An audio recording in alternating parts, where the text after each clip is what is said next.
So first, I'd like to begin with a distinguishing element of the B2B loyalty program, which is what we're talking about today as a group, versus consumer loyalty.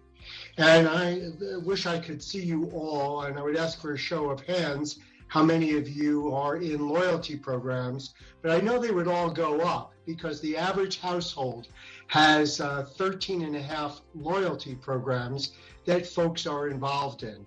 And when you think of the prevalence of loyalty programs, from hotels to airlines to car rentals, credit cards, almost everywhere where we come in contact with goods and services, it kind of makes sense that there's a pervasiveness.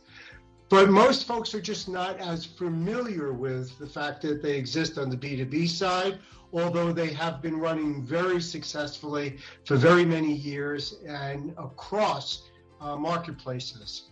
So for example, when you think of a consumer loyalty program, I think of a frequent flyer program.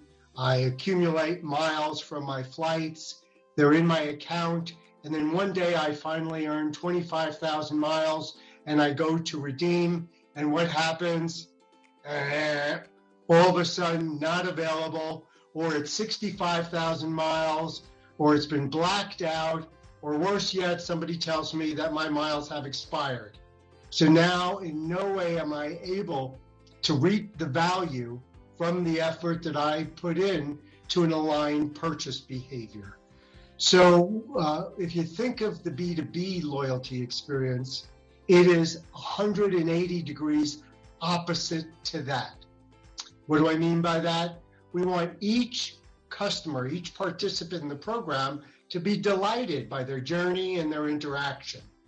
We want them to have an earnings proposition in the program that is meaningful and relevant to them and inspires their behavior, whether it's repeat purchase, referral, retention over time. But it has to really speak to me as a business participating in your program. Of course, no expiration. I think American Express said it best when they took out a 2-page Wall Street Journal ad that read, "The only thing missing from membership rewards is an expiration date."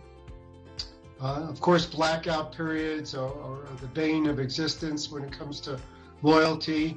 And we want to make it seamless for people to be able to redeem, find that item they really want, and effortlessly come to enjoy it, because after all, they've worked towards it. Therefore, by doing so, they always open their emails, so you as the sponsoring provider get this great open rate, and really a digital dialogue takes place between you, your brand, and the individual customers that you're looking to engage more deeply and pervasively.